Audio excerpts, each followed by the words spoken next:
de l'an 2025, instrumenté le 27e jour du mois de mai, à la requête de M. David Matadi Kibala, chef coutumier des terres Kinkweni et chef des groupements Kinkweni, clan Ntinu Saku Nemvunda, groupement Kikwemi dans la commune de Mongafula, résident au numéro 60, barre 64 de la rue Monsouansissa, quartier Matadi-Mayo, dans la commune de Mongafula, instrumenté par Massiala. Je pense que la partie Mouma doit savoir que nous sommes en matière pénale et la matière pénale est célérée. En dépit de ça, la disposition de l'article 71 du Code de procédure pénale fait obligation à l'avocat qui comparaît pour une partie qui est poursuivie pour des faits infractionnels qui ne dépassent pas la peine de servitude pénale de 2 ans, de le représenter sous base d'une procuration spéciale. Ça, c'est la loi. Le confrère qui comparaît à ce jour doit prouver qu'il est porteur d'une procuration spéciale pour représenter le prévenu, parce que la prévention pour laquelle le prévenu est poursuivi n'est pas supérieure à 2 ans. Donc à ce jour, s'il n'est pas porteur de cette procuration, je l'ai dit sous contrôle des membres du conseil qui sont dans la salle, il doit se retirer parce qu'il n'a pas mandat de comparaître à ce jour. Et il va se retirer, nous allons en découvrir que vous allez retirer les défauts du prévenu. Voilà les droits, voilà la procédure. Nous avons fait faire ces travaux. Il voulait assez que les cités puissent lui rembourser les sommes d'argent engagées pour la réparation de la maison. C'est là où le problème a commencé. Il a proposé à ce qu'il commence à déduire cette somme d'argent dans les loyers, bien que les cités avaient perçu une somme d'argent pour les travaux et réparations, mais il refusait, il continuait à refuser à ce que notre client puisse déduire les sommes d'argent qu'il a engagées pour la réparation de la maison. Madame le Président, Monsieur le Président, distingué membre de la composition, à la suite de ce refus, notre client a commencé à payer le loyer tout en déduisant au moins ce qu'il avait dépensé. Les cités ici présentes a commencé à proférer des menaces. Il a commencé à proférer des menaces. Là, nous sommes au mois de juin-juillet 2024. Il a commencé à proférer des menaces à l'endroit de notre client en disant ceci. Yo lokolo zolinga ko mananga kunanga te okomona makambo na kosala yo okomona ko ekoyela yo. Et c'était de manière répétée, Monsieur le Président. De manière répétée. Comme si cela ne suffisait pas, le cité ici présent va initier une procédure au niveau des services des baux à loyer, au niveau du service de l'habitat, pour obtenir le délogement forcé de notre client. Pendant qu'ils étaient au service des baux à loyer, les cités vont se transporter d'abord. Ils se transporter d'abord dans la maison, dans la résidence de notre client, avec une jupe des agents de la garde républicaine pour faire arrêter notre client.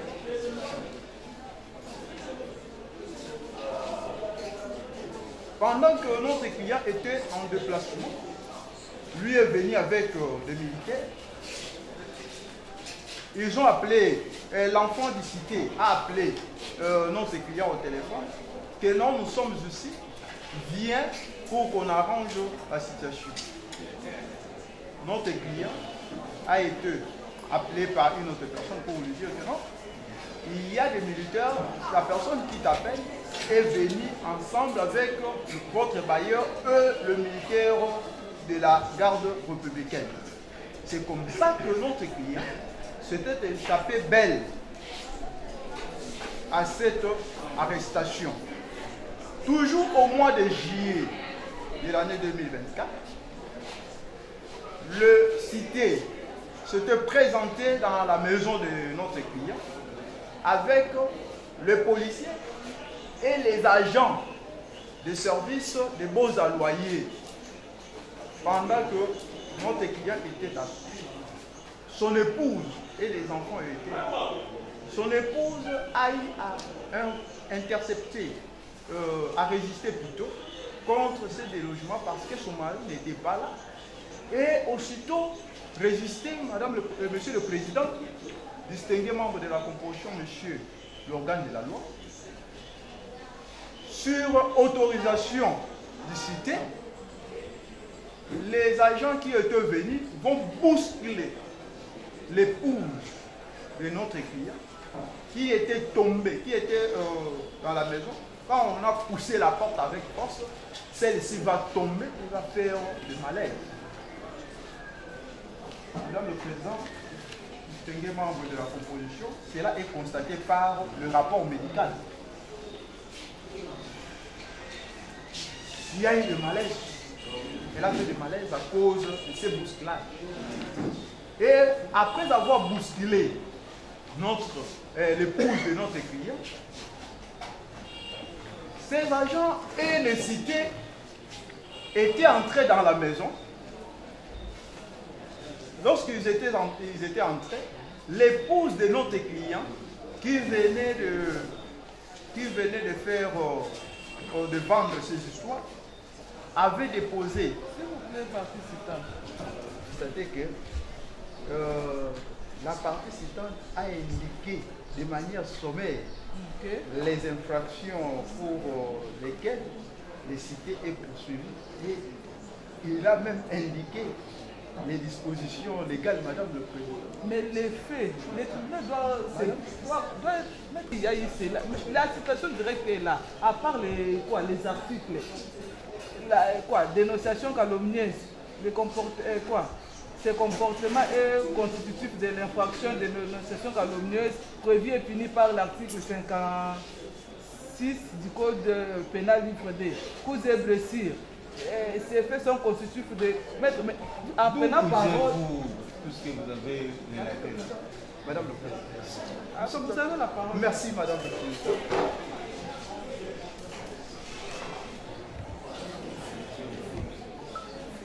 Madame le Président, je pense que c'est un contrat qui lie le tribunal au parti. Le tribunal vous a suivi, vous étiez en train de narrer les faits, mais les faits qui ne sont pas repris dans la citation directe. Les œuvres des huissiers et des greffiers, monsieur le Président. C'est en cela que le tribunal veut. La citation directe est l'œuvre d'huissier, monsieur le Président, et nous sommes venus défendre cette œuvre d'huissier. Mais nous, la tribunal, nous sommes en difficulté d'instruire un dossier. La citation directe, les faits ne sont pas repris dans la citation directe. Les tribunaux doivent faire comment pour instruire? Vraiment. Si tel est le cas, madame, pouvoir tirer des conséquences des droits par rapport à... Madame le Président, vous avez si nous demandons la parole parce qu'après avoir compilé la citation l'histoire qui saisit le tribunal, nous avons constaté qu'il y a un moyen qu'on devait soulever. On a un moyen qu'on doit soulever. Si vous nous accordez la parole. De la partie citante, dans les RP 35075, chambre 1, chambre 2 plutôt, la partie citante qui poursuit la partie citée du chef des infractions de dénonciation calomnieuse, coups et blessures volontaires et vol important d'une somme d'argent. En lisant l'article 57 du Code de procédure pénale,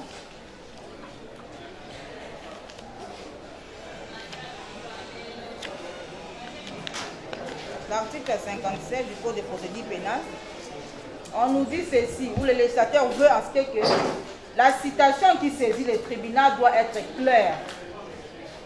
Mais nous sommes en face d'une citation directe floue, où les faits ne sont pas bien présentés, il n'y a pas la date de la commission des infractions, la date ne sont pas reprises plutôt dans l'exploit, les lieux non plus. Donc nous sommes dans un flou, c'est un exploit qui est vraiment flou, qui ne permet pas, qui ne va même pas permettre au tribunal, Monsieur le Président, de bien dire le droit.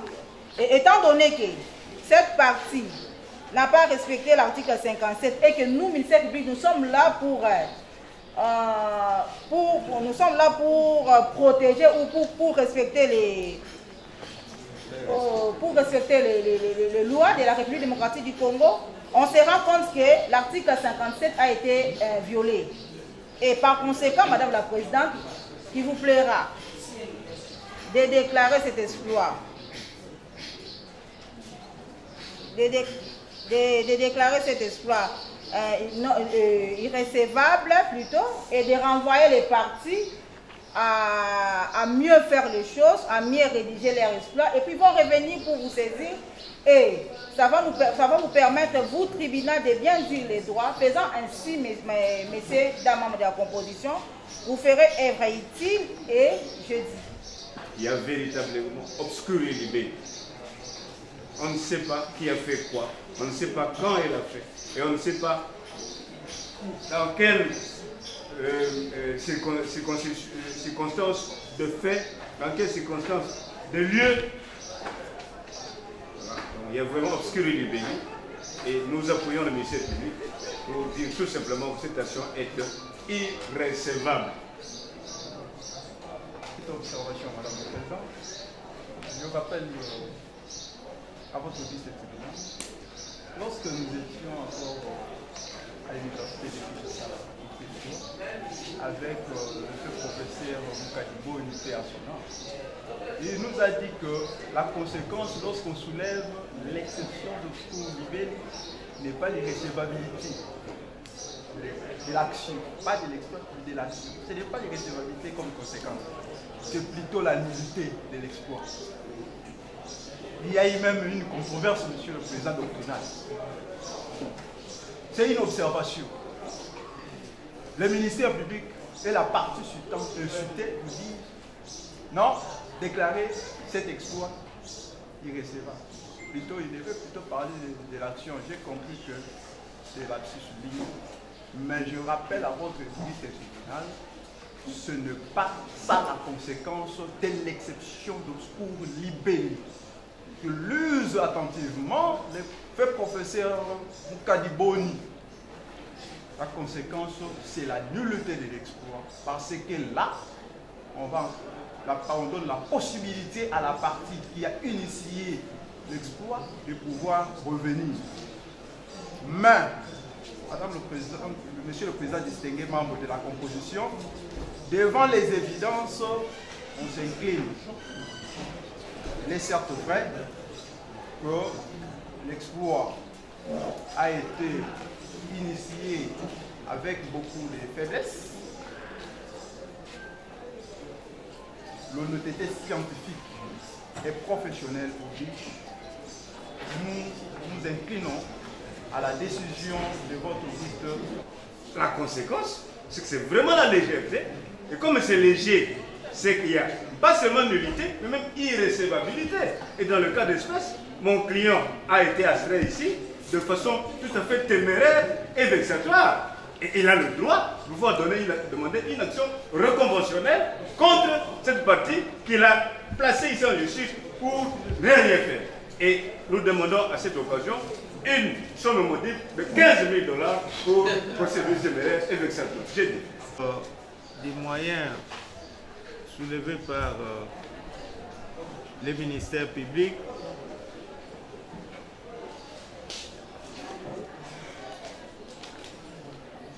en rapport avec l'obscurité des libellés le tribunal estime, après lecture minutieuse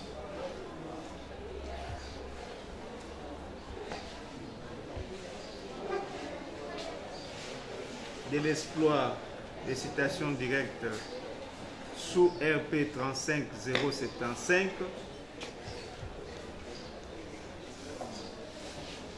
et en application de l'article 57 du Code de procédure pénale, qui fait obligation à la partie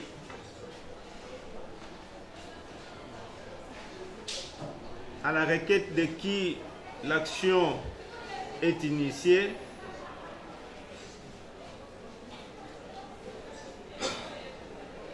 de reprendre dans l'exploit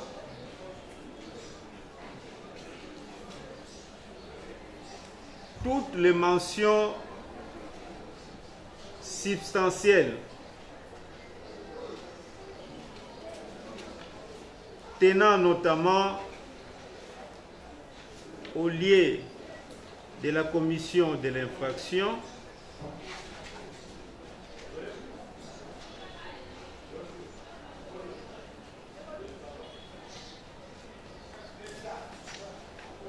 au lieu de la commission de l'infraction,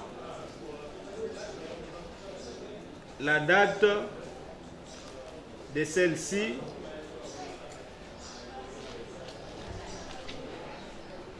ainsi que l'objet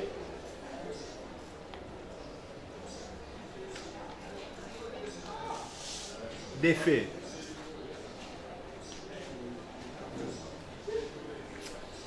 Ainsi, en parcourant cet exploit,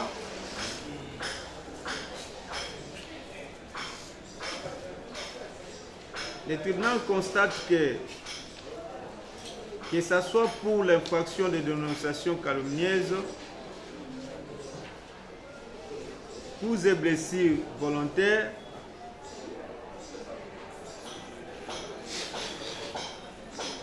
vol ainsi que les menaces d'attentat,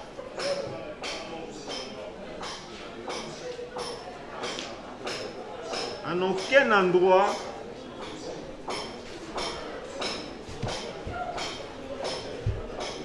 l'exploit a renseigné les lieux ainsi que la date de la commission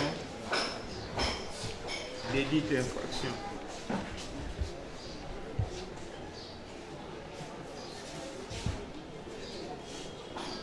Et au-delà de ces éléments,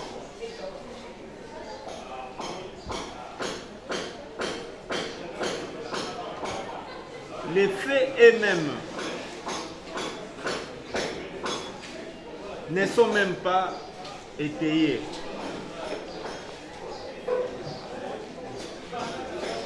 Les faits eux-mêmes ne sont même pas étayés.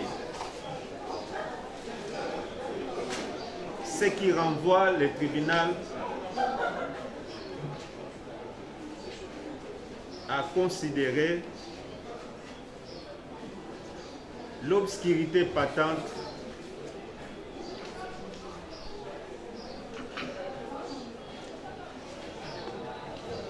de l'exploit qui l'a saisi. De ce qui précède,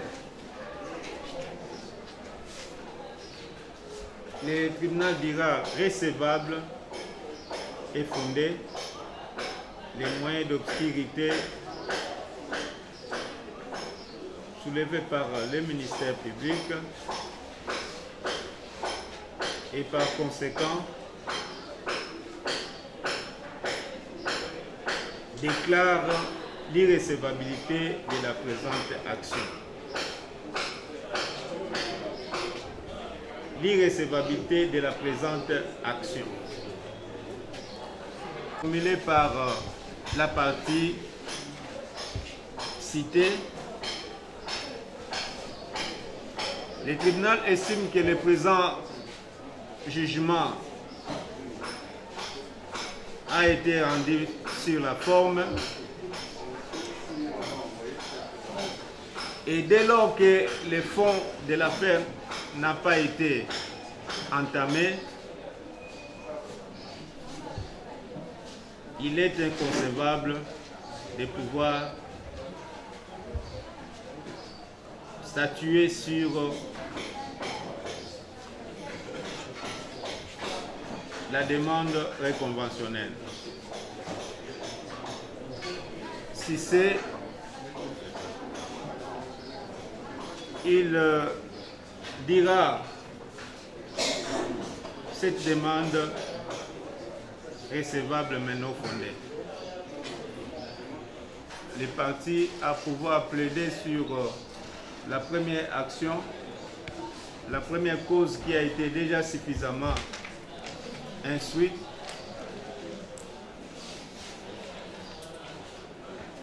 si les partis sont prêts pour la plaidoirie aujourd'hui. Monsieur et Madame, la composition, mon client est propriétaire de la parcelle 6 à Mongafula. Mongaliema.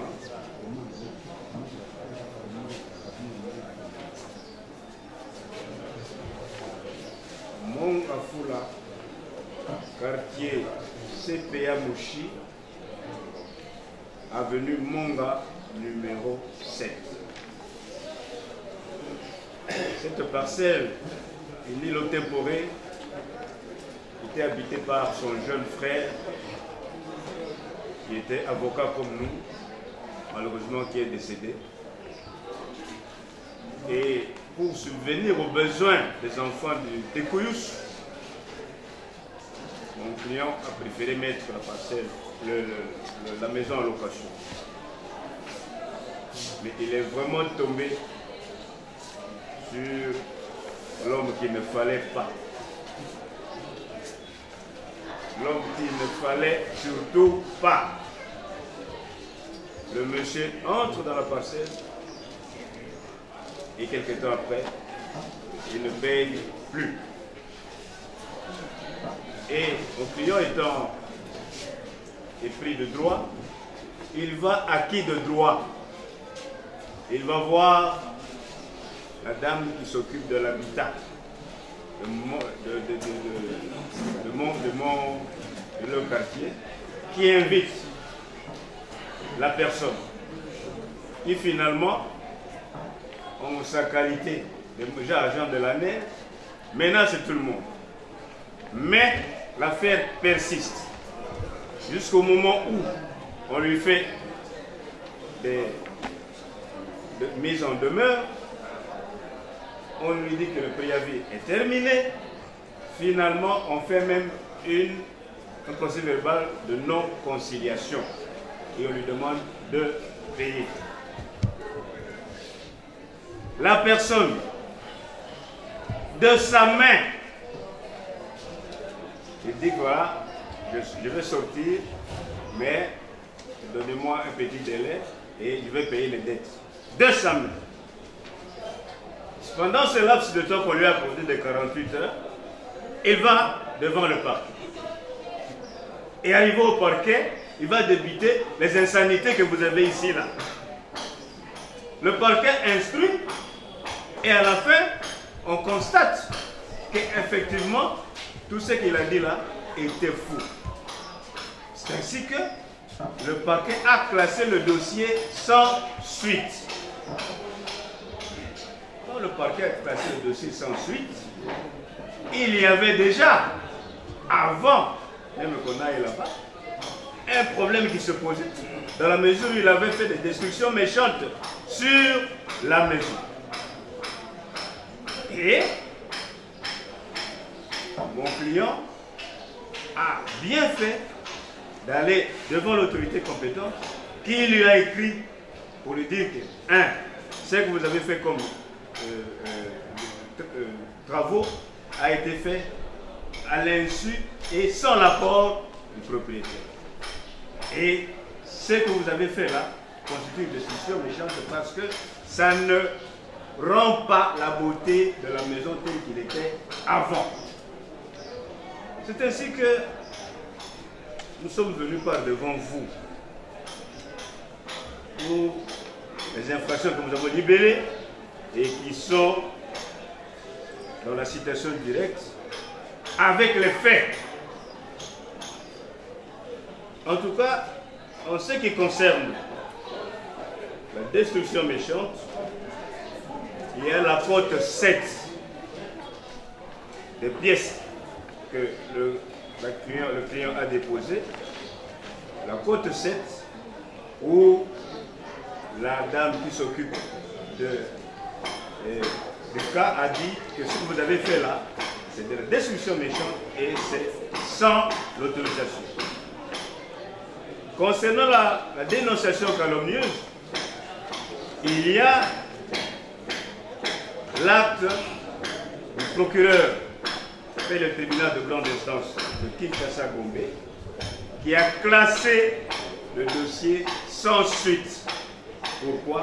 Parce que les faits qui avaient été déposés ne se rencontrent pas en droit. Enfin, l'usurpation de titres et trafic d'influence. Tout au long de cette procédure, le monsieur dit qu'il est de la nerf. Et que de la nerf, ce n'est pas mauvais. C'est même consigné dans un procès verbal où il a répondu. Mais profiter de cela pour intimider tout le monde, pour intimider tous les quartiers, ça devient pas simplement une identité bonne, mais ça devient du trafic de l'influence et même des menaces vis-à-vis de mon pays. Tout ça c'est consigné.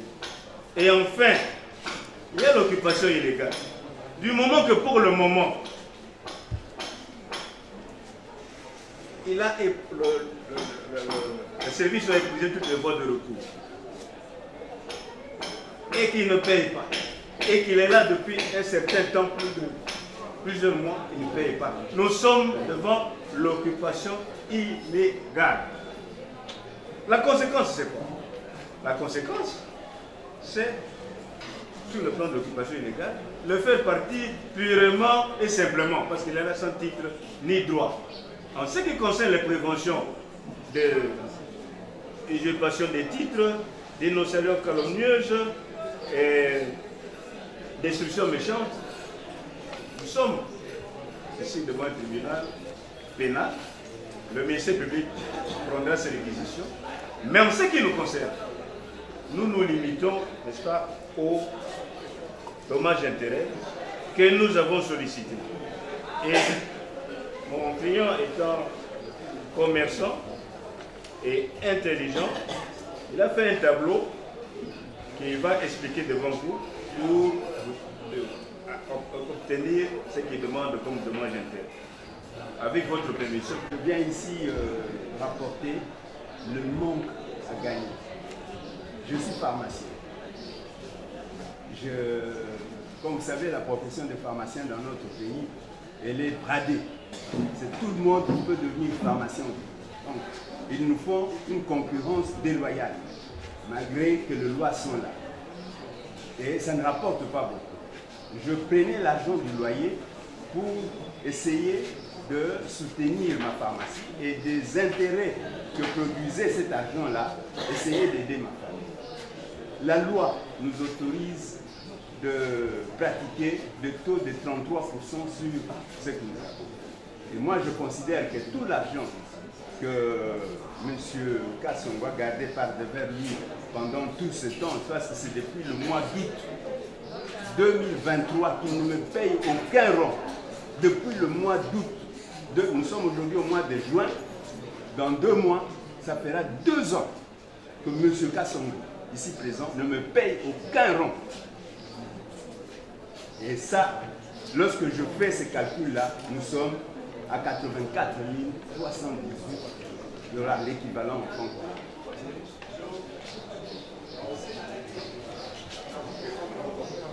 faits de la présente cause.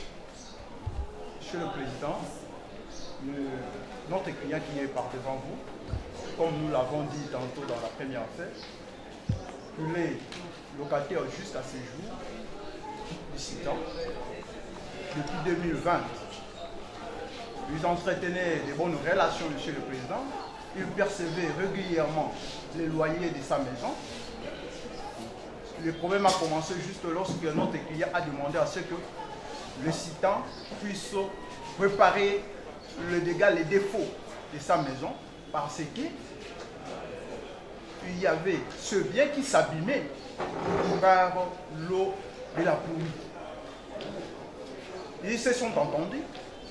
Le Citan est venu auprès de notre client retirer une importante somme d'argent pour faire des travaux. Malheureusement, il ne l'a pas fait. Il est parti sans revenir, malgré les multiples appels téléphoniques de notre client. Jusqu'à ce que, comme les histoires, les biens de la maison du client s'abîmaient, celui-ci a pris l'initiative de pouvoir réparer quelques dégâts de la maison pour lui permettre de jouir paisiblement de cette maison. Et à l'issue de cette réparation, le Citan ici présent a commencé à venir de temps en temps réclamer son loyer. En réclamant le loyer, il a commencé à menacer notre client, alors qu'il avait déjà initié une procédure au niveau des services des baux à loyer pour obtenir le délogement forcé de notre client. Pendant que les services des baux à loyer étaient en train d'instruire, lui s'est emmené avec le militaire de la JR. Il a commencé à conférer des menaces à la contre ou à l'endroit de notre client. Et notre client avait pris l'initiative de saisir le ministère public qui siège à votre droite, sous RMP plutôt, 44 231 /21 /MAP et sur le RU 296 /99 091 /MAP. C'était parce qu'il était toujours menacé par la partie citante. Pendant que la partie, notre client avait initié cette action, pendant que les parquets avaient invité les citants pour aller se présenter, celui-ci va encore continuer avec des menaces, avec des trafics d'influence, s'il faut le dire. Et enfin, il va saisir votre tribunal sous cette action pour les infractions de destruction méchante, dénonciation calomnieuse, usurpation des titres, trafic d'influence, menace et occupation illégale. Monsieur le Président, nous allons rencontrer la partie citante par rapport à toutes ces charges mises dans le chef de notre client. Citante vous a dit qu'il poursuit notre client pour dénonciation calomnieuse parce qu'il avait initié, il avait déposé une plainte contre lui devant les parquets que le tribunal de grande instance de Kinshasa-Gombe. Les références vous ont été indiquées et à la suite de l'instruction, le magistrat avait classé les dossiers pour les faits jugés faux. C'est pourquoi il est devant votre auguste tribunal. Monsieur le Président, j'attendais à ce que la partie citante puisse développer cette infraction, détailler cette infraction, mais je n'ai rien entendu. Quant à nous, Monsieur le Président, nous voulons rappeler à votre auguste tribunal, pour que cette infraction de dénonciation calomnieuse soit établie, il y a deux éléments constitutifs il y a 2 éléments constitutifs. Nul n'est besoin pour nous de revenir sur les éléments constitutifs matériels ou intentionnels de cette infraction. Nous rappelons à votre guise de tribunal, pour que cette infraction soit établie, les législateurs congolais exigent des choses essentielles. D'abord, la fausseté des faits. Deuxièmement, cette fausseté des faits doit être constatée par une décision devenue définitive. Dans les cas d'espèce, la partie citante qui a emmené notre client par devant votre guise de tribunal vous dit que non, les faits étaient faux selon le ministère public. C'est pourquoi il a fait une note de classement sans suite. Nous rappelons encore à votre vice tribunal, le classement sans suite n'est qu'une décision administrative. Ce n'est pas une décision définitive telle que exigée par le législateur congolais. Même la jurisprudence va dans le même sens que le législateur congolais, qui est la loi. Pour que cette infraction soit retenue à charge du coupable, il faut qu'il y ait une décision devenue définitive. Nul n'est besoin pour moi de rappeler la notion de la chose jugée en droit congolais. Donc, Monsieur le Président, le fait pour la partie citante de ne pas produire devant votre guise de tribunal une décision devenue définitive, vous ne pouvez pas retenir l'infraction des dénonciations calomnieuses à charge de notre paisible client qui est par devant. Donc, Monsieur le Président, nous voulons dire quoi? Vous direz non établi, en fait comme en droit, cette infraction de dénonciation calomnieuse, faute d'éléments matériels qui est le corpus delicti. On nous a enseigné par le professeur Nyabirum que les éléments constitutifs de l'infraction sont cumulatifs. À défaut de l'un de ces éléments, l'infraction ne sera pas dite établie. Deuxième prévention, Monsieur le Président, c'est le trafic d'influence. Prenant la parole, Monsieur le Président, la partie citante vous a dit que notre client, chaque fois que les agents des services de beaux loyers se présentaient par devant lui, il se prévalait plutôt de la qualité d'un agent de l'ANER. C'est pourquoi les choses n'avaient pas avancé.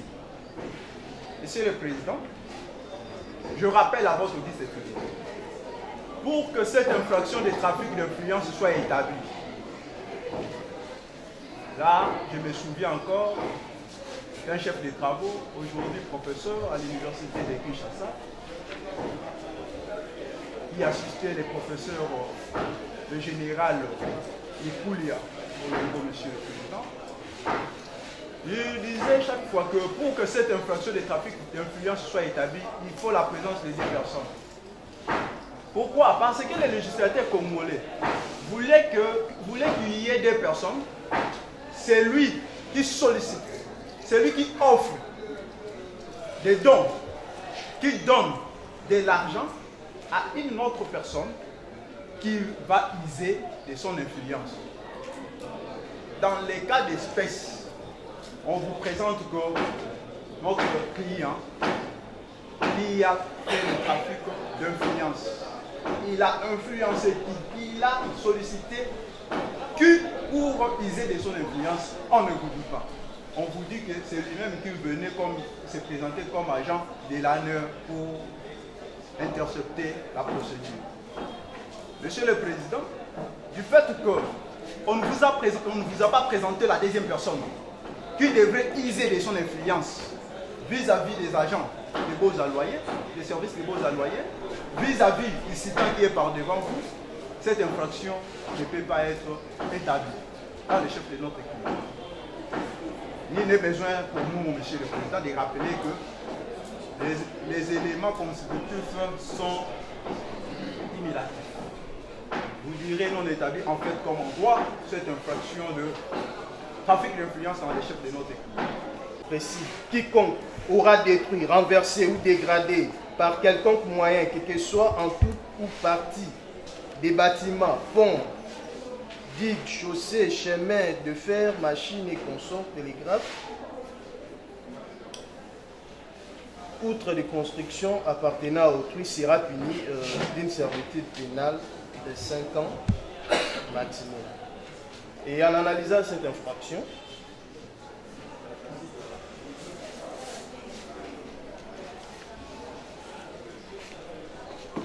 nous devrions avoir le PV des constats pour attester réellement qu'il y a eu destruction méchante. Et que vous allez dire, concernant la destruction méchante, cette infraction est non établie à sa charge. Compte tenu de la dénonciation calomnieuse, effectivement, suite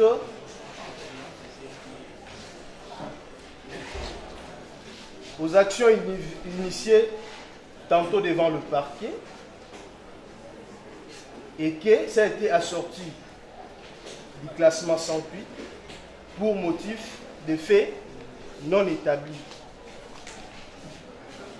Et que concernant la dénonciation calomnieuse, vous allez dire établi en fait comme en droit.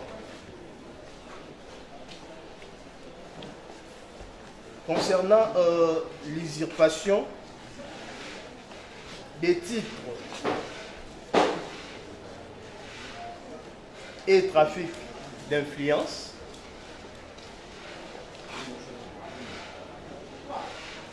vous allez vous déclarer une fois de plus,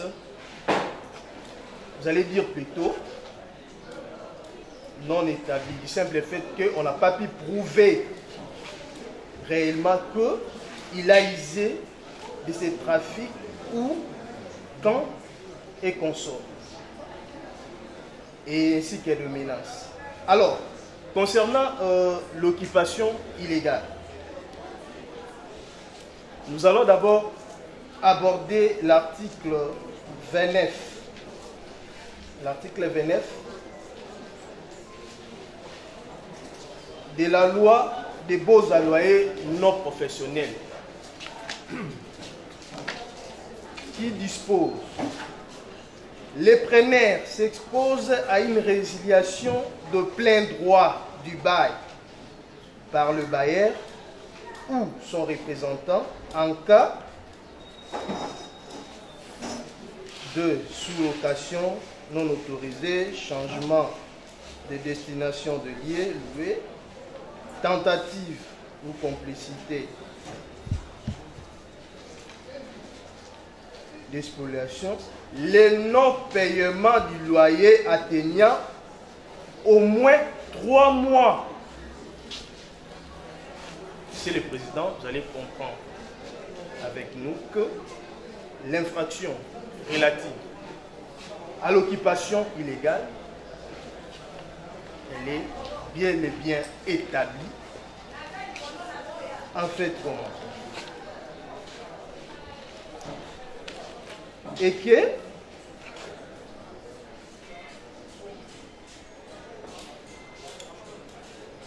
vous allez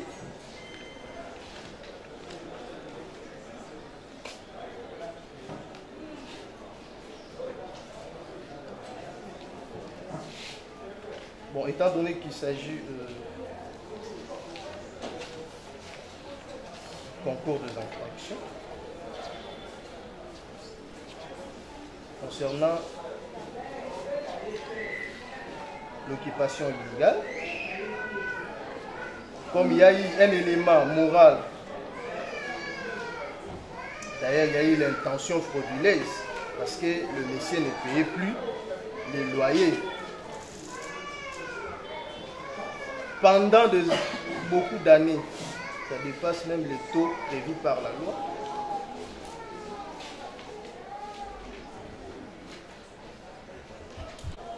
L'auteur doit avoir animé d'une intention de s'enrichir sans cause, une intention équivalente à la mauvaise foi. Donc c'est démontré noir sur blanc que la mauvaise foi est bel et bien présente.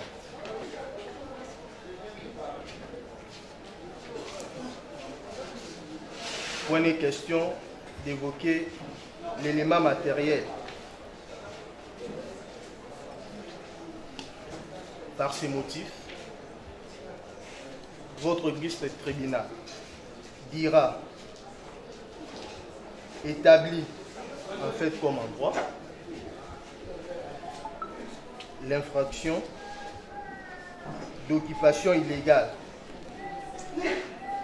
et de dénonciation calomnieuse mise à charge du prévenu ici présent.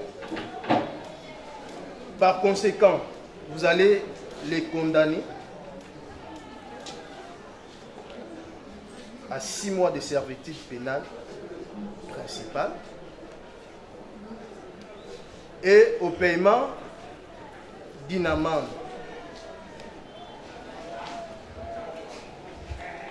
de 1 million de francs congolais. Vous allez les condamner au dommage et intérêt déterminé par la partie civile.